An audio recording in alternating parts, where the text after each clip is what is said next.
On a freezing January night in 1851, the temperature in Yazoo County, Mississippi, plunged to 19 degrees Fahrenheit. It was the coldest night the area had seen in more than 10 years.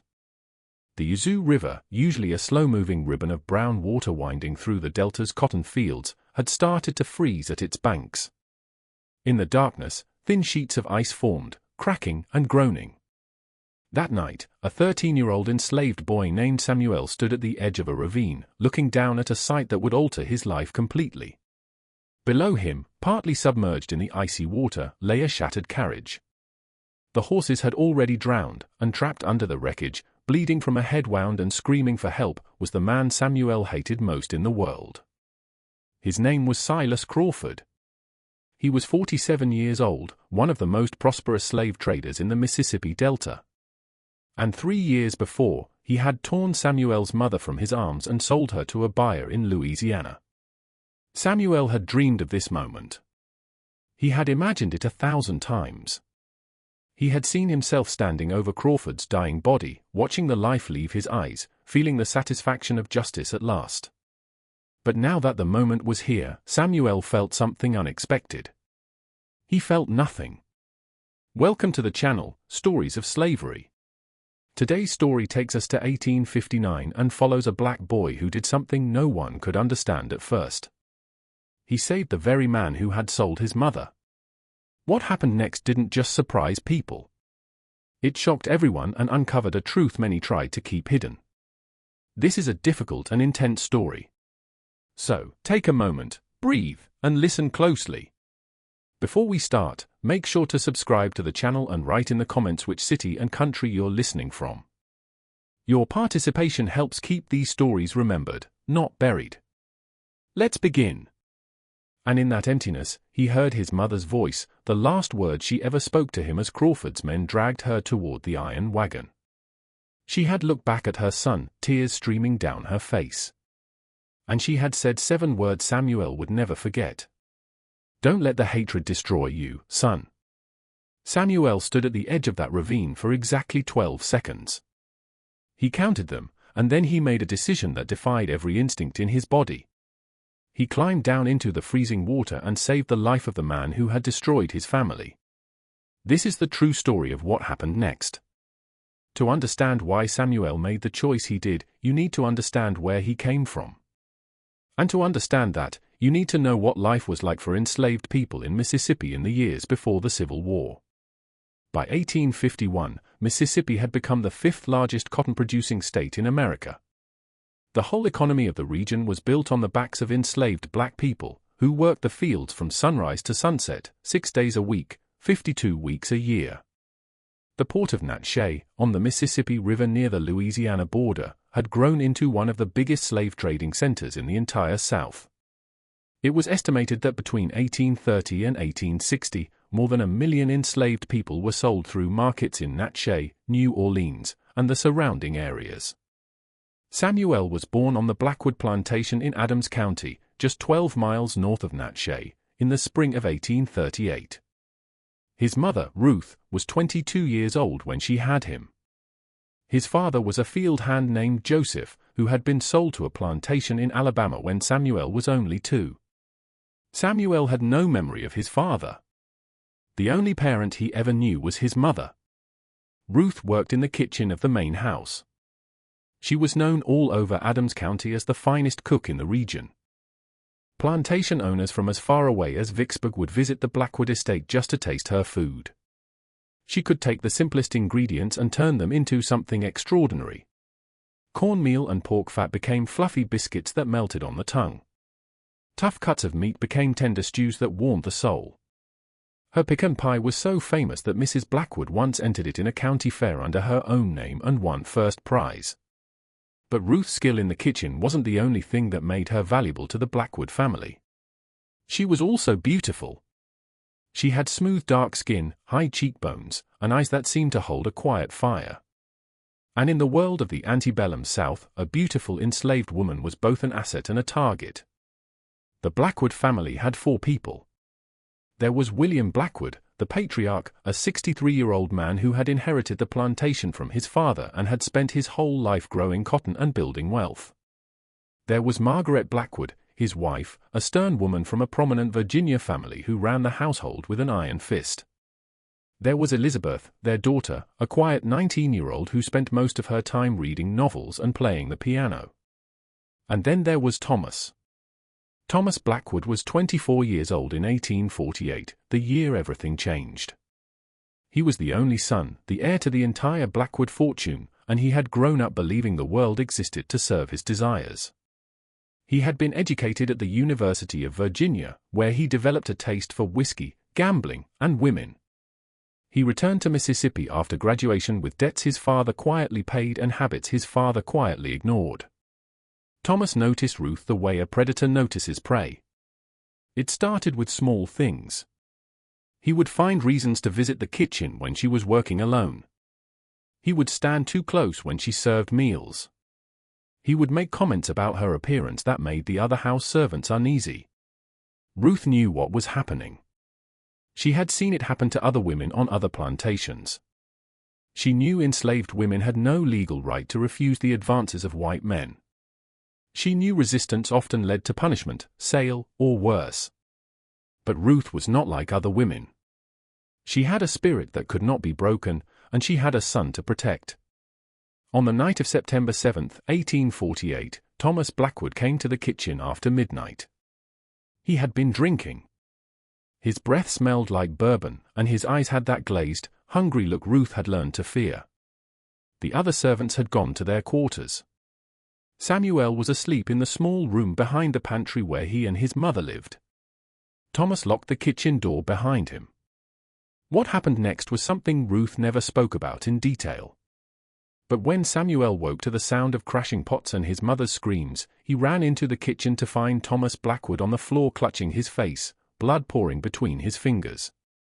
Ruth stood over him holding a cast-iron skillet, her chest heaving, her eyes wild. She had fought back. In the world of the antebellum South, this was an unforgivable crime. An enslaved woman had struck a white man. It did not matter that he had attacked her first. It did not matter that she was defending herself. The only thing that mattered was that the social order had been violated, and order had to be restored. Thomas Blackwood's face was scarred for life. The blow from the skillet had shattered his cheekbone and left a permanent indentation on the left side of his face. He would never look the same again, and he would never forgive Ruth for what she had done. William Blackwood faced a difficult decision. If word got out that an enslaved woman had attacked his son and gone unpunished, it would undermine his authority and reputation throughout the county. Other enslaved people might get ideas. Other plantation owners might question his ability to control his property. But Ruth was also extremely valuable. Her skills in the kitchen were irreplaceable. And if he simply had her whipped or killed, he would lose that value forever. The solution came in the form of Silas Crawford. Crawford was a professional slave trader who worked throughout the Mississippi Delta. He was known for his efficiency, his discretion, and his willingness to handle difficult situations. When a plantation owner needed to get rid of a troublesome enslaved person quickly and quietly, Crawford was the man they called. He arrived at the Blackwood plantation on September 15, 1848, 8 days after the incident in the kitchen. He was a tall man with a weathered face and cold gray eyes that seemed to look right through people. He wore a black coat and carried a leather satchel filled with documents and money. He spoke in a low, measured voice that never rose above a conversational tone, even when he was conducting the most brutal transactions. Samuel watched from behind the stable as Crawford examined his mother like livestock. He watched as Crawford checked her teeth, squeezed her arms, and made notes in a small leather book. He watched as Crawford counted out a stack of bills and handed them to William Blackwood. And he watched as Crawford's men put iron shackles on his mother's wrists and ankles and led her toward a wagon with bars on the windows. Ruth looked back at her son one last time. Her eyes were filled with tears, but her voice was steady. "Don't let the hatred destroy you, son. Be bigger than them. Promise me." Samuel tried to run to her, but one of the overseers grabbed him and held him back. He screamed until his throat was raw. He fought until his body had no strength left, but it made no difference. The wagon pulled away, and Ruth disappeared down the road toward Natchez. Samuel never saw his mother again. In the weeks and months that followed, Samuel changed. The bright, curious boy who had once asked endless questions about the world became quiet and withdrawn. He stopped speaking unless spoken to. He stopped smiling altogether. The other enslaved people on the plantation noticed the change. They had seen it before in children separated from their parents. They called it the darkness because that was what it looked like, a shadow that fell over a person's soul and never lifted. But there was something else happening inside Samuel that no one could see. Behind his silent exterior, his mind was constantly working. He was learning. He was planning. And he was waiting. Samuel had one advantage most enslaved children did not have. Because his mother had worked in the main house, he had been exposed to things field hands never saw. He had watched the Blackwood children receive lessons from a private tutor. He had observed how they learned to read and write, and in quiet moments when no one was watching, he had taught himself to recognize letters and sound out words. After Ruth was taken, Samuel became obsessed with improving his literacy. He stole moments whenever he could. He found a torn Bible discarded behind the main house and hid it under a loose floorboard in the stable. At night, when the other enslaved people were sleeping, he would light a small candle and practice reading by its flickering light. He started with simple words: God, man, love, hate, freedom. Within a year, Samuel could read almost anything. He could write well enough to copy letters and simple sentences. He understood numbers and could do basic calculations in his head.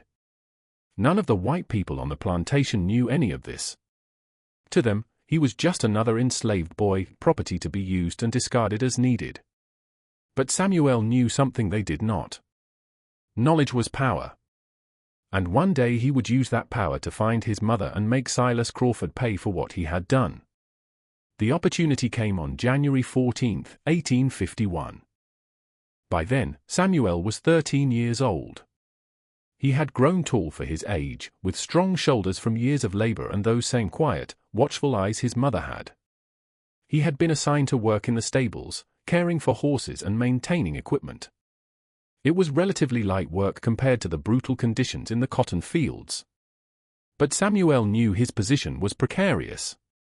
Thomas Blackwood had never forgotten what Ruth had done to him, and he transferred his hatred to her son. He looked for any excuse to have Samuel punished, and the overseers were always happy to oblige. Samuel survived by being invisible. He did his work perfectly. He never spoke unless spoken to. He never looked white people in the eye.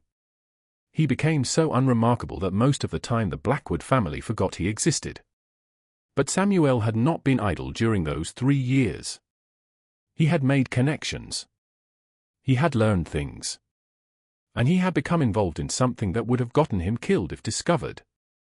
The Underground Railroad was a secret network of abolitionists, free black people, and sympathetic whites who helped enslaved people escape to freedom in the North.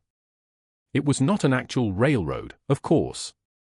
It was a system of safe houses, hidden routes, and coded messages that allowed fugitives to travel from the Deep South all the way to Canada, where slavery was illegal and American slave catchers had no authority. In Mississippi, the Underground Railroad operated under constant threat of discovery. The penalties for helping enslaved people escape were severe. White abolitionists could face imprisonment or mob violence. Free black people could be sold into slavery themselves. And enslaved people caught trying to escape faced punishments too brutal to describe. Samuel had made contact with the Underground Railroad through a free black man named Isaiah, who worked as a blacksmith in Natchez. Isaiah had been born into slavery in Virginia but had purchased his own freedom 20 years earlier. He had moved to Mississippi because the large enslaved population offered more opportunities to help others escape. He operated in secret, using his blacksmith shop as a cover for his real work. Isaiah had recognized something special in Samuel the first time they met. The boy was intelligent, careful, and utterly determined. Most importantly, he could read and write, skills invaluable for someone in the Underground Railroad. Isaiah began using Samuel as a messenger, sending him to deliver coded notes to contacts throughout Adams County. On the night of January 14th, Samuel was returning from one such mission. He had delivered a message to a contact near the Yazoo River confirming that a family of 4 would be ready for transport the following week. The night was brutally cold, and Samuel was hurrying back to the Blackwood plantation before his absence was noticed. That was when he heard the screams. At first, Samuel thought it might be an animal. Wolves were common in the forests along the Yazoo, and their howls could sound almost human on cold nights. But as he drew closer, he realized it was definitely a man. A man in terrible pain. A man begging for help. Samuel followed the sound to the edge of a ravine that dropped down to the river. In the moonlight, he could see the wreckage of a carriage at the bottom. The vehicle had apparently tried to cross a wooden bridge that collapsed under its weight. The horses were either dead or had been swept away. And trapped beneath the overturned carriage, half submerged in the freezing water, was a man. Samuel climbed down the embankment carefully, using exposed roots and rocks as handholds. As he got closer, he could see the man was badly injured. His leg was twisted at an unnatural angle, clearly broken. There was a deep gash on his forehead bleeding heavily, and the cold water was slowly sapping whatever warmth remained in his body. The man turned his head at the sound of Samuel's approach. His face was pale and contorted with pain. But even in the darkness, even after 3 years, Samuel recognized him immediately. It was Silas Crawford. The slave trader's eyes widened when he saw Samuel. At first, there was hope in them, then confusion. Then, as recognition dawned, something else. Fear. "Please," Crawford gasped. "Please help me. I'll die out here. Please." Samuel stood absolutely still. His heart pounded so hard he could feel it in his throat. His hands trembled, but not from the cold. 3 years of grief and rage and hatred surged through him like a flood breaking through a dam. This was the man who had taken his mother. This was the man who had shackled her like an animal and sold her to strangers. This was the man who had destroyed Samuel's family and left him alone in a world of darkness. And now that man was helpless, dying, completely at Samuel's mercy. Crawford seemed to read the thoughts on Samuel's face. His eyes filled with tears that might have been genuine or might have been calculated. With men like Crawford, it was impossible to know. "I know who you are," Crawford whispered. "You're Ruth's boy from the Blackwood place. I remember." Samuel said nothing. He just stared. "I deserve this," Crawford continued. His voice was weakening. The cold was doing its work. "I deserve to die out here. I know what I am. I know what I've done. But please, please don't let me die like this." Samuel thought about his mother. He thought about the last time he saw her, her wrists in shackles, her eyes filled with tears. He thought about the 3 years of loneliness that followed, the endless nights of crying himself to sleep, the hollow ache in his chest that never went away. He thought about how easy it would be to turn around and walk away. No one would ever know. Crawford would freeze to death within hours. The wolves would scatter his bones. Justice would be served. But then he heard his mother's voice as clearly as if she were standing beside him. "Don't let the hatred destroy you, son. Be bigger than them." Samuel closed his eyes. He took a deep breath. And then he waded into the freezing water. It took almost an hour to free Crawford from the wreckage. The man's leg was pinned beneath a section of the carriage frame, and Samuel had to use a broken piece of wood as a lever to lift it high enough to pull him out. By the time he finally dragged Crawford onto the riverbank, Samuel's whole body was numb from the cold. But he was not finished. He could not leave Crawford there. The man would freeze to death before morning. Samuel had to find shelter. He remembered a hunting cabin about a quarter-mile to the east. It had been abandoned for years, but the roof was still intact, and there was a stone fireplace inside. If he could get Crawford there, he might be able to keep him alive until morning. Samuel was not sure why he was doing this. Every logical part of his mind screamed that he should leave Crawford to die. This man was his enemy. This man had committed unspeakable crimes. This man deserved whatever fate befell him. But something deeper than logic was driving Samuel now. Something his mother had planted in him years ago. Something that Crawford and the Blackwoods and the whole system of slavery had tried to destroy but had never quite succeeded in killing: his humanity. Samuel grabbed Crawford under the arms and began to drag him through the forest. The slave trader moaned in pain with every movement, but Samuel did not stop. He could not stop. If he stopped, they would both die. The quarter-mile to the cabin felt like 100. Samuel's arms burned. His legs trembled. His lungs ached from the freezing air. But he kept moving, one step at a time, dragging the man who had destroyed his life toward safety.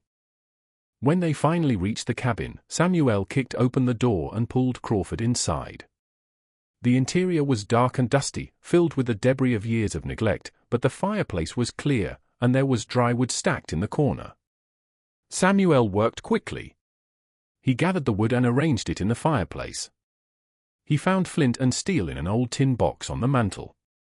Within minutes, he had a fire burning, its warmth slowly pushing back the deadly cold. Crawford lay on the floor near the fire, drifting in and out of consciousness. His leg was badly broken, possibly in multiple places. The gash on his head had stopped bleeding, but it would need to be cleaned and bandaged to prevent infection.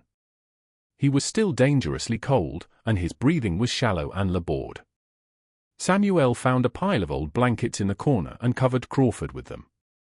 He heated water in a dented pot he found near the fireplace and used it to clean the wound on Crawford's head. He tore strips from his own shirt and used them as bandages. He did everything he could to keep the man alive. And the whole time, a single question burned in his mind. Why? Why was he doing this? Why was he saving the life of a man who had caused him so much pain? What possible reason could justify this act of mercy toward someone who deserved none? Samuel did not have an answer. Not yet.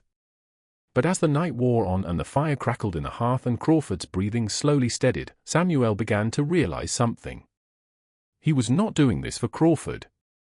He was doing this for himself. If he had left Crawford to die, he would have become something he did not want to be. He would have let the hatred and anger and desire for revenge transform him into a monster. He would have become like them. And Samuel refused to become like them. He would not let the system that had taken his mother also take his soul. As dawn broke over the frozen forest, Crawford finally regained consciousness. His eyes fluttered open, and for a long moment he simply stared at the cabin ceiling, trying to remember where he was and how he had gotten there. Then his gaze fell on Samuel, sitting by the fire with his back against the wall, and everything came flooding back. Crawford opened his mouth to speak, but no words came out. What do you say to the person who saved your life when you were the one who destroyed theirs? Samuel spoke first. You're going to live, he said flatly. Your leg is broken bad. You won't be able to walk for a long time, but you'll live. Crawford swallowed hard. Why? He croaked. Why did you save me? Samuel was silent for a long moment. Then he leaned forward, his eyes locking onto Crawford's with an intensity that made the older man flinch. Because you're going to tell me where my mother is. Crawford's face went pale, paler than it already was from the cold and blood loss. I don't know what you're talking about. Yes, you do, Samuel said quietly. You sold her. You took her from the Blackwood plantation in September of 1848, and you sold her. I want to know where. Crawford closed his eyes. For a moment, Samuel thought he might pretend to lose consciousness again. But then he sighed, a long, shuddering sound that seemed to carry the weight of years. New Orleans, he said. I sold her to a buyer in New Orleans. At least, that's what I told the Blackwoods. Samuel felt his heart stop. What do you mean, that's what you told them? Crawford opened his eyes, and for the first time Samuel saw something in them he had never expected to see. Guilt. I lied, Crawford whispered. I don't know why. I've sold hundreds of people, maybe thousands, and I never thought twice about any of them. But your mother, there was something about her. The way she looked at me, like she could see right through me, like she knew exactly what I was. He paused, gathering his strength. I was supposed to take her to the New Orleans market. That's where the Blackwoods thought she was going. But at the last minute, I changed my mind. I sold her to a man named Henri Dubois. He has a plantation called Belle Rive about 60 miles north of Baton Rouge. He's different from most of them. He doesn't use the whip. He feeds his people well. He even let some of them learn to read. Samuel leaned forward.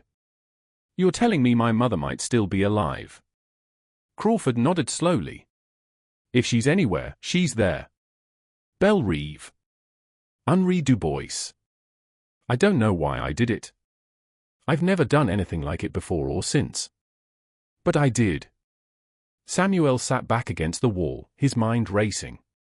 His mother might be alive. After 3 years of believing he would never see her again, there was a chance, a real chance.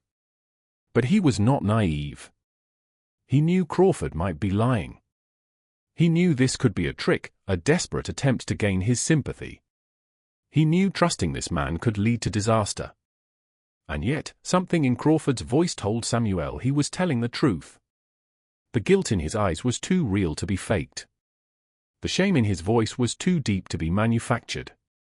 For the first time in 3 years, Samuel felt something he had almost forgotten how to feel. Hope. But hope alone would not be enough. Samuel needed more than information. He needed leverage. He needed power. And as he sat in that abandoned cabin, watching the man who had taken his mother slowly regain strength, Samuel began to formulate a plan. A plan that would require patience, courage, and a willingness to do things he had never imagined himself capable of. A plan that would either reunite him with his mother or destroy him completely.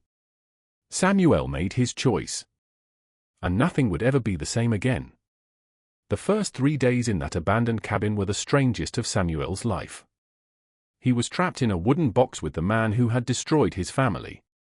Forced to care for him, forced to keep him alive, forced to sit across from him and listen to him breathe. Crawford drifted in and out of consciousness during those early days. His leg was badly broken, and without proper medical care, there was a real risk of infection. Samuel did what he could with the limited resources available. He kept the wound clean. He changed the bandages regularly. He made sure Crawford stayed warm and hydrated. But Samuel was also planning. He knew he could not stay in this cabin forever. Sooner or later, someone would notice his absence from the Blackwood plantation. The overseers would come looking, and if they found him here with Crawford, questions would be asked, questions that could get Samuel killed. He also knew Crawford's disappearance would eventually attract attention. A man like that had business associates, clients, employees. When he failed to return from his journey, people would start searching. They would find the wreckage of his carriage. They would follow the trail to this cabin. Samuel had a narrow window of opportunity. He needed to use it wisely. On the 4th day, Crawford was finally strong enough to have a real conversation. His fever had broken during the night, and although he was still weak, his mind was clear. He watched Samuel move around the cabin with a mixture of weariness and something that might have been respect. "You could have let me die," Crawford said. It was not a question. Samuel paused in his work. He was preparing a simple meal from supplies he had scavenged from the surrounding forest, roots, berries, a rabbit he had managed to trap. "Yes," Samuel said simply. "I could have." "Why didn't you?" Samuel did not answer immediately. He finished preparing the food and brought a portion to Crawford, helping the injured man sit up against the wall so he could eat. "My mother told me something the day you took her," Samuel finally said. "She told me not to let the hatred destroy me. She told me to be bigger than the people who hurt me." Crawford looked down at the food in his hands. His expression was unreadable. "Your mother was a remarkable woman," he said quietly. "She still is," Samuel replied. "If what you told me is true." Crawford met Samuel's eyes. "It's true. I swear it on my life." Your life doesn't mean much to me, Samuel said flatly. But I believe you anyway. I saw it in your face when you told me. You were telling the truth. Crawford nodded slowly. So what happens now? You saved my life. You know where your mother is. What's your plan? Samuel sat down across from Crawford, his back against the opposite wall. The fire crackled between them, casting dancing shadows on the rough wooden walls. My plan, Samuel said, is to make you help me get her back. Crawford's eyebrows rose. Help you? How exactly do you expect me to do that? You're a slave trader, Samuel said. You know how the system works. You know the routes, the markets, the laws. You know which officials can be bribed and which ones can't. You have connections I could never have. And you think I'm going to use all of that to help you free your mother? Crawford let out a short, bitter laugh. Boy, do you have any idea what you're asking? Do you have any idea what would happen to me if I got caught helping an enslaved person escape? Yes, Samuel said calmly. I know exactly what would happen. You would be arrested. You would be tried. You would probably be hanged. He leaned forward, his eyes hard. But that's not the worst thing that could happen to you, Mr. Crawford. The worst thing is what happens if you don't help me. Crawford's face tightened. Is that a threat? Samuel reached into his coat and pulled out a folded piece of paper. He had been working on it for the past 3 days, writing by firelight while Crawford slept. This, Samuel said, is a letter. It contains a detailed account of every crime you committed in the past 10 years. The slaves you've smuggled illegally. The documents you've forged, the bribes you've paid to customs officials and sheriffs, the buyers you've cheated, the sellers you've defrauded. Crawford's face went pale. How do you know about any of that? I listen, Samuel said simply. I watch. I remember. You'd be amazed what people say in front of enslaved people. They think we're furniture. They think we don't understand. But we understand everything. He held up the letter. If I send this letter to the right people, your life is over. Not just your career. Your life. There are men you've cheated who would pay good money to see you dead. There are officials you've bribed who would do anything to keep their names out of the newspapers. If this letter gets out, you won't last a month.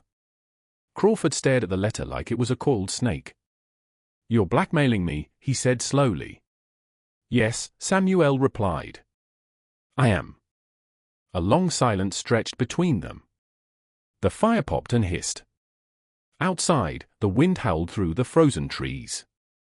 Finally, Crawford let out a long breath. Something in his expression changed. The fear was still there, but it was mixed with something else now, something that almost looked like admiration. You're not what I expected, Crawford said. When I saw you standing at the edge of that ravine, I thought you were just a scared little boy. But you're not, are you? You're something else entirely. I'm my mother's son, Samuel said. That's all. Crawford nodded slowly. All right. You win. I'll help you. But I need you to understand something. What you're asking me to do is incredibly dangerous. Not just for me, for both of us. If we get caught, they won't just kill us. They'll make an example of us. They'll make sure everyone knows what happens to people who defy the system. I understand, Samuel said. Do you? Do you really understand what you're risking? You're 13 years old. You could have a long life ahead of you. Even as a slave, you could survive. You could find moments of happiness. I could spend the rest of my life knowing my mother is out there somewhere, Samuel interrupted. I could spend every day wondering if she's alive or dead. I could grow old without ever seeing her face again. He shook his head. That's not a life. That's a slow death. I'd rather take my chances. Crawford studied the boy's face for a long moment. Then he nodded. All right, he said. Then let's talk about how we're going to do this. The plan they developed over the next several days was audacious, dangerous, and completely insane. It would require perfect timing, absolute secrecy, and a level of trust between two people who had every reason to hate each other. But it was also brilliant. The first step was getting Crawford back on his feet. His leg was healing, but slowly. Samuel fashioned a crude splint from tree branches and strips of cloth, immobilizing the limb so the bones could knit properly. He found a sturdy branch Crawford could use as a crutch. Within a week, the slave trader could move around the cabin on his own, though he still couldn't put weight on his injured leg. The second step was establishing a cover story. Crawford was well known throughout the region. His disappearance had surely been noticed by now. They needed an explanation for where he had been and what had happened. Crawford came up with the story himself. He would claim his carriage had been attacked by bandits on the road to Natshe. They had beaten him, robbed him, and left him for dead. He had wandered through the forest for days before finally being discovered by a traveling minister who nursed him back to health. It was a plausible story. Bandit attacks were common on Mississippi roads, especially in winter when desperate men took desperate risks. And Crawford's injuries were consistent with such an attack: the broken leg, the gash on his head, the general state of exhaustion. It all fit. The third step was the most dangerous. Samuel had to return to the Blackwood plantation without being caught. He had been gone almost 2 weeks now. There was no way to explain an absence that long. If he simply walked back onto the plantation, he would be whipped at best, sold at worst. He needed another approach. Crawford suggested a solution that made Samuel's stomach turn, but he had to admit it was clever. "I'll buy you," Crawford said. Samuel stared at him. "What?" "I'll go to the Blackwoods and tell them I want to buy you. I'll make up some story about needing a young boy to help with my business. They'll be happy to be rid of you. Thomas Blackwood has always hated you. He'll probably give you away for free just to see the back of you. And then what? I become your property." Crawford shrugged. "On paper, yes. But papers can be lost. Records can be destroyed. Once you're legally mine, I can take you anywhere without raising suspicion. I can take you to Louisiana. I can take you to Belle Reve." Samuel thought about it. The idea of being sold again, of becoming the legal property of the man who had taken his mother, was almost unbearable. But he also saw the logic in the plan. As Crawford's property, he would have freedom of movement he could never have as a runaway. He could travel openly, sleep in proper beds, eat proper food. He could search for his mother without constantly looking over his shoulder. "All right," Samuel said finally. "Do it." It took another week for Crawford to recover enough to travel. Samuel used that time to prepare. He memorized the route to Belle Reve. He learned everything Crawford could tell him about Henri Du Bois and his plantation. He practiced their story until he could recite it in his sleep. On February 3, 1851, Crawford limped out of the abandoned cabin and made his way to the nearest town. Samuel stayed behind, hiding in the forest, waiting for word that the plan had worked. 3 days later, Crawford returned with documents in his hand and a grim smile on his face. "It's done," he said. "You belong to me now. Thomas Blackwood was so eager to get rid of you that he practically gave you away. He thinks you're going to spend the rest of your life hauling cargo on the docks of New Orleans." Samuel took the documents and looked at them. There was his name written in neat script, Samuel, no last name. Enslaved people did not have last names. Just Samuel.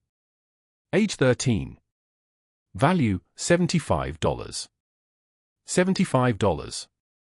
That was what his life was worth in the eyes of the law.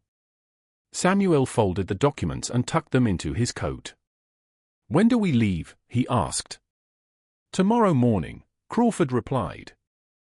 "We have a long journey ahead of us." The journey from Yazoo County to Baton Rouge was about 250 miles. Under normal circumstances, it would take about a week by carriage, but circumstances were far from normal. Crawford's leg was still healing. The winter weather was unpredictable. and they had to avoid drawing attention to themselves. They traveled slowly, stopping frequently to rest. Crawford posed as a businessman transporting his newly purchased slave to a client in Louisiana. Samuel played his role perfectly, keeping his eyes down, speaking only when spoken to, displaying the subservient demeanor expected of enslaved people in the presence of whites. But inside, Samuel was anything but subservient. Inside, he burned with anticipation. Every mile brought him closer to his mother. Every day increased the possibility he would see her again. They crossed into Louisiana on February 12.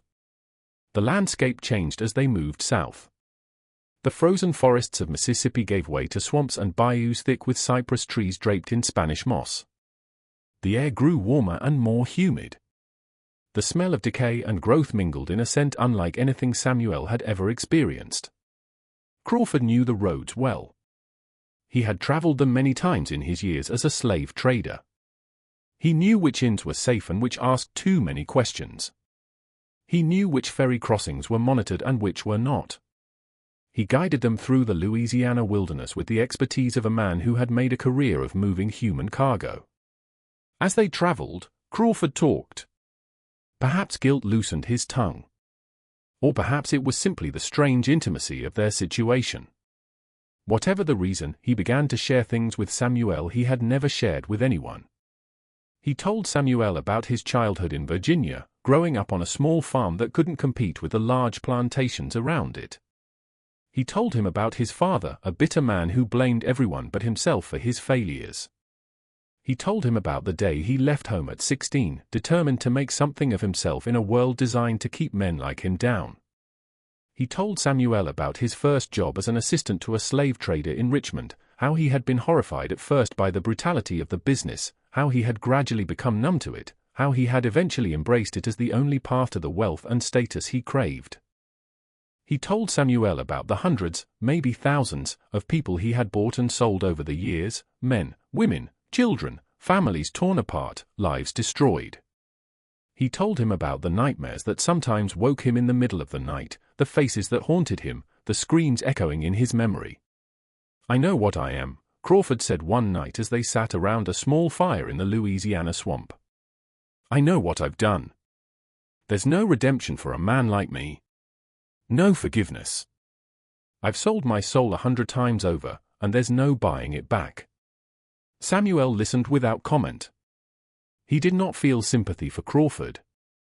He could not feel sympathy for a man who had caused so much suffering. But he was beginning to understand something about the nature of evil. Crawford was not a monster. He was a man, a weak, broken, desperate man who had made terrible choices and was now living with the consequences. He was proof that ordinary people are capable of extraordinary cruelty when the circumstances are right. It was a lesson Samuel would never forget. They reached the outskirts of Belle Rive on February 18, 1851. The plantation was on a bend in the Mississippi River about 60 miles north of Baton Rouge. It was smaller than the Blackwood plantation but more prosperous. The fields were well maintained. The buildings were in good repair.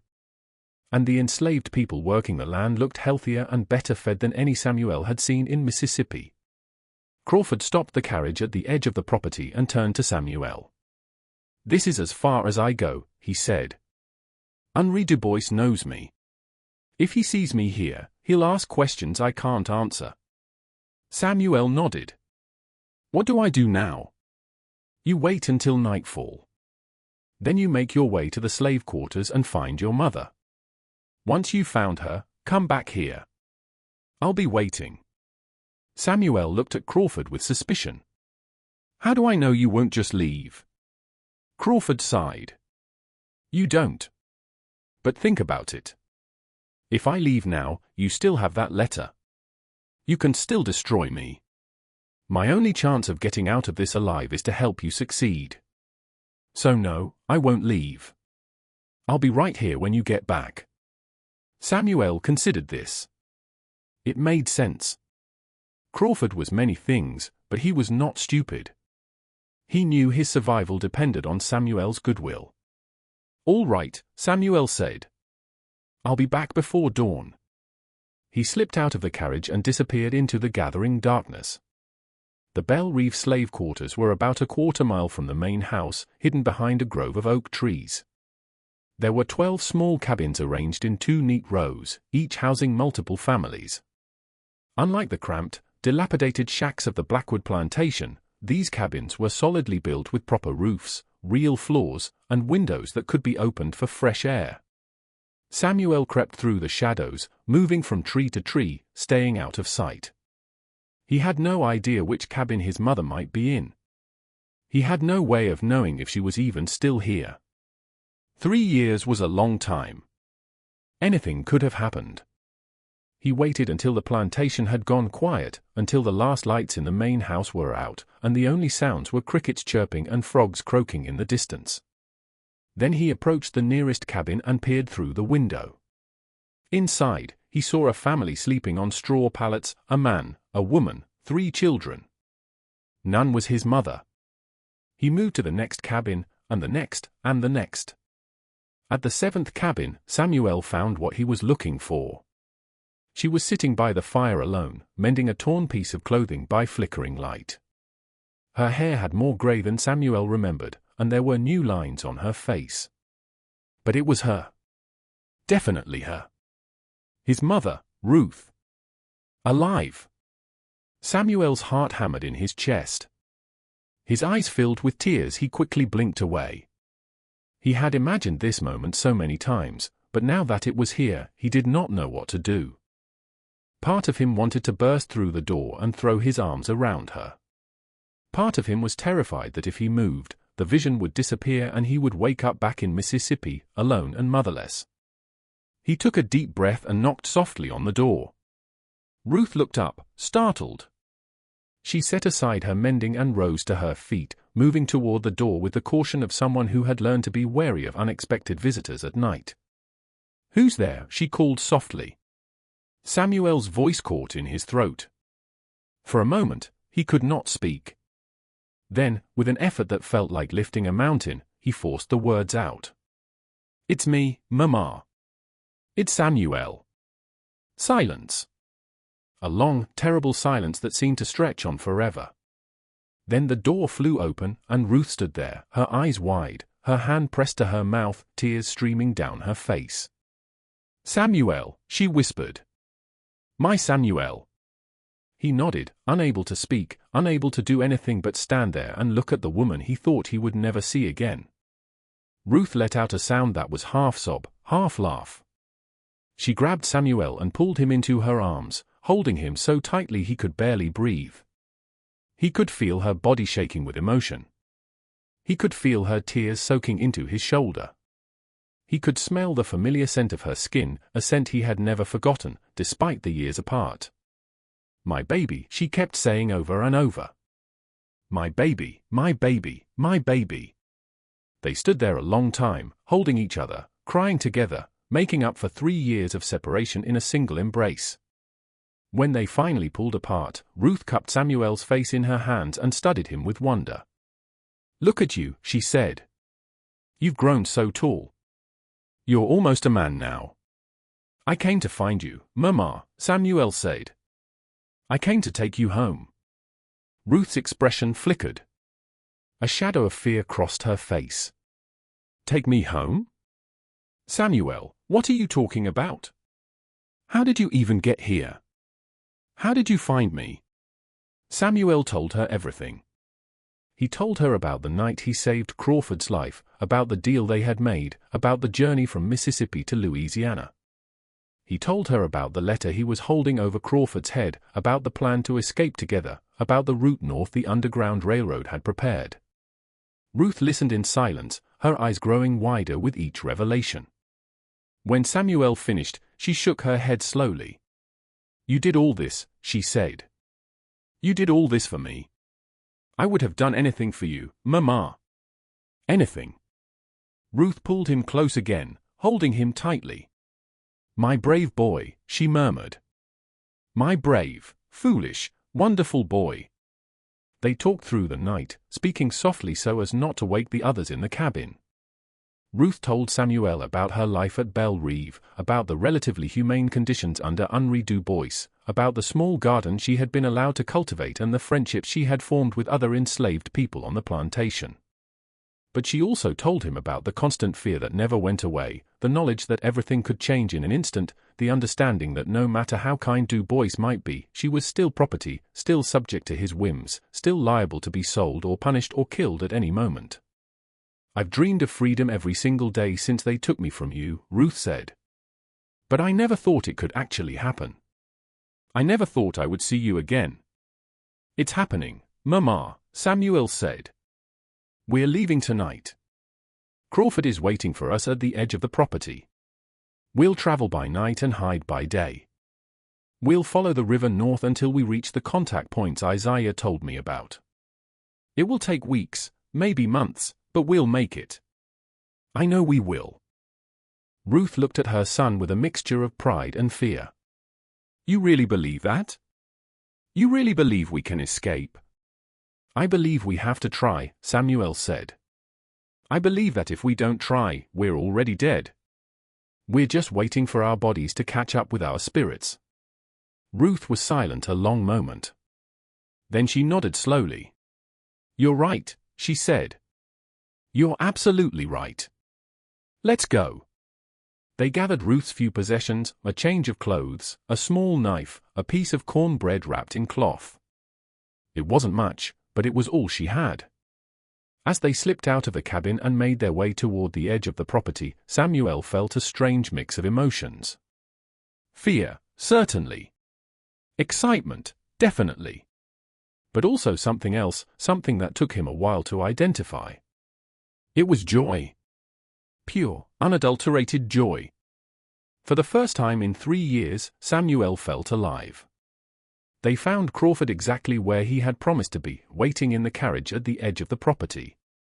When he saw Ruth approaching with Samuel, something shifted in his expression, shame, perhaps regret. It was hard to tell in the darkness. Ruth stopped short when she recognized him. "You," she said. Her voice was flat, cold, utterly devoid of emotion. "Mrs. Ruth," Crawford said. He could not meet her eyes. I don't expect you to forgive me. I don't expect anything from you. But I want you to know I'm going to do everything in my power to get you and your son to safety." Ruth stared at him a long moment. Then she turned to Samuel. "You trust this man?" "No," Samuel said honestly. "But I trust that he knows what will happen to him if he betrays us. And I trust that he wants to live." Ruth nodded slowly. "Then let's go before I change my mind about not killing him myself." They climbed into the carriage and set off into the night. The journey north was the most dangerous thing any of them had ever attempted. They traveled by night and hid by day, moving through swamps and forests and back roads only Crawford knew. They avoided towns and villages whenever possible. When they had to stop for supplies, Crawford would go alone, leaving Samuel and Ruth hidden in the wilderness. There were close calls. Once, they nearly ran into a patrol of slave catchers near the Louisiana-Mississippi border. Another time, a suspicious innkeeper demanded to see Crawford's papers, forcing them to flee in the middle of the night. A third time, their carriage broke a wheel crossing a flooded creek, and they had to abandon it and continue on foot. But they pressed on. Mile by mile, day by day, they made their way north through Mississippi, Tennessee, and Kentucky, through fields and forests and mountains, through rain and snow and bitter cold. And as they traveled, something unexpected began to happen. Crawford changed. It was subtle at first, small things. The way he shared his food without being asked, the way he kept watch at night so Samuel and Ruth could sleep, the way he put himself between them and danger without hesitation. But it went deeper than that. Something inside Crawford was shifting. The wall of cynicism and self-interest he had built over decades was beginning to crack. Perhaps it was the daily presence of the people he had wronged. Perhaps it was the knowledge that for the first time in his life, he was doing something genuinely good. Perhaps it was simply the power of witnessing a mother and son reunited after years of separation. Whatever the reason, Silas Crawford was becoming a different man. Not a good man, not yet, maybe not ever, but different. They reached the Ohio River on March 15, 1851. The river marked the border between the slave states of the South and the free states of the North. Once they crossed it, Ruth would legally be a free woman. Slave catchers could still pursue them, but they would have no legal authority to drag her back. Crawford arranged passage on a ferry operated by a secret sympathizer of the Underground Railroad. At midnight, under a moonless sky, they crossed the dark waters. When they reached the opposite shore, Ruth stepped onto free soil for the first time in her life. She stood there a long moment, feeling the ground beneath her feet, breathing the air of freedom. Then she fell to her knees and wept. Samuel knelt beside her, holding her, crying with her. They had made it. After everything they had been through, after all the fear and danger and uncertainty, they had made it. Crawford stood apart, watching them. His face was unreadable in the darkness.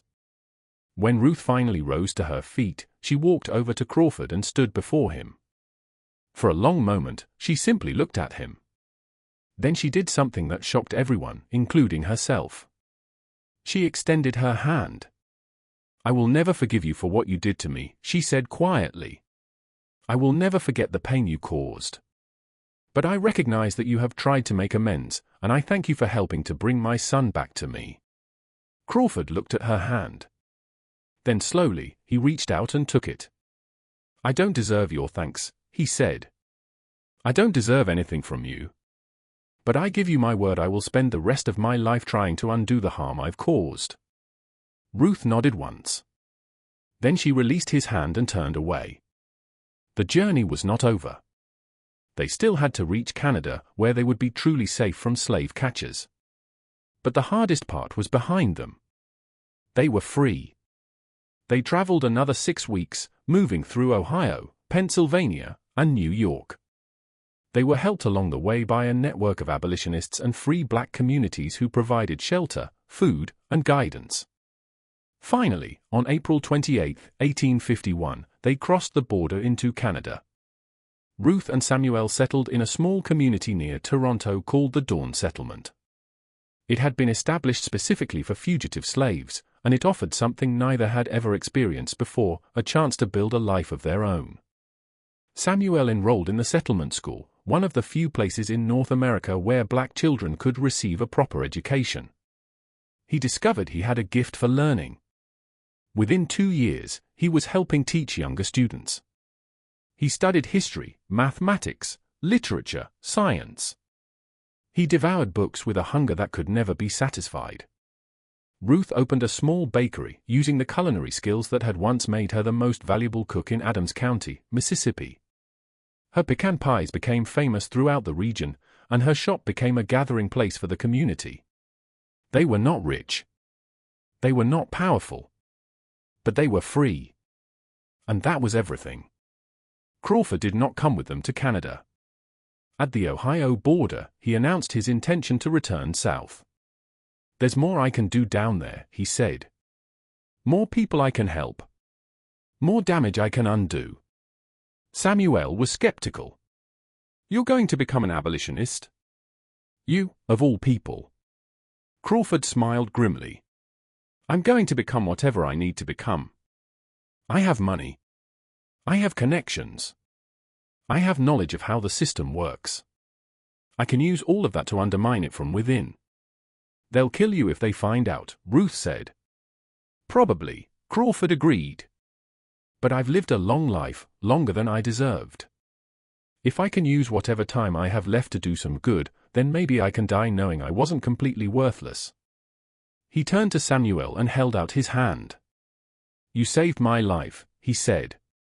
"And in doing so, you showed me it was possible to be better than I was. I will never be able to repay that debt, but I will try. Every day for the rest of my life, I will try." Samuel looked at the hand that had once signed his mother's bill of sale. Then he took it and shook it firmly. "I believe you," he said. "Don't make me regret it." Crawford nodded. Then he climbed into his carriage and disappeared down the road. They never saw him again. Years later, Samuel would learn Crawford had been true to his word. He had returned to Mississippi and used his position as a slave trader to sabotage the very system he had once profited from. He falsified records, allowing enslaved people to disappear from official registers. He provided information to the Underground Railroad about patrol routes and safe passages. He even purchased several enslaved people with his own money and quietly transported them to freedom. He was caught in 1854. A former business associate discovered what he was doing and reported him to the authorities. Crawford was arrested, tried, and sentenced to hang for crimes against the institution of slavery. On the day of his execution, he reportedly said only one thing: "I was a monster. But a 13-year-old boy showed me how to be human. That boy was more of a man than I ever was." When Samuel heard the news of Crawford's death, he did not know how to feel. He did not mourn the man. He could not mourn someone who had caused so much suffering. But he also could not help feeling Crawford's death represented something significant. It represented the possibility of change. The possibility that even the worst among us can choose a different path.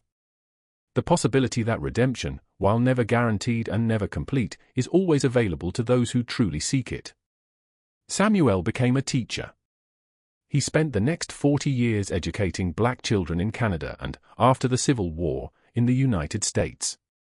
He traveled throughout the South establishing schools in communities that had never had access to education. He trained other teachers, wrote textbooks, and advocated for equal educational opportunities for all children, regardless of race. He never forgot where he came from. He never forgot the horrors of slavery. But he also never forgot the lesson he learned on that cold January night in 1851, when he stood at the edge of a ravine and chose mercy over revenge.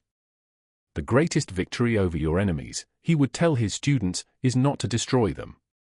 It is to become so strong, so wise, so free that their power over you simply dissolves. Ruth lived to see the end of slavery. She was there when the Emancipation Proclamation was signed in 1863. She was there when the 13th Amendment was ratified in 1865.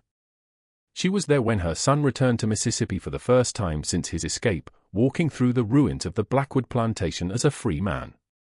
She died peacefully in her sleep in 1871 at the age of 74. Her last words were to Samuel, who sat at her bedside holding her hand.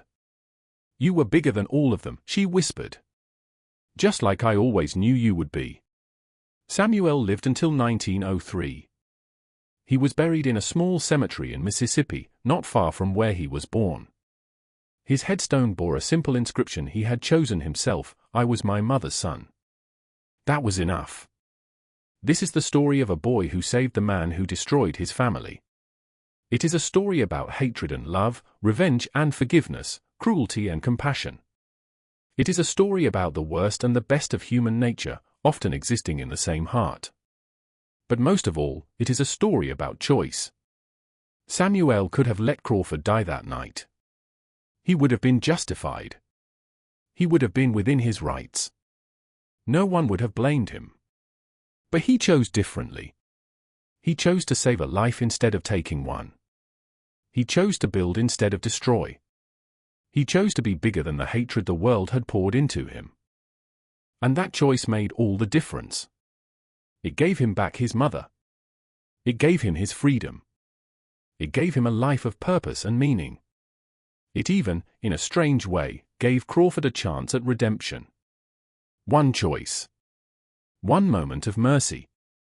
One decision to be better than the circumstances that created him. That is the power we all have, every single one of us, every single day.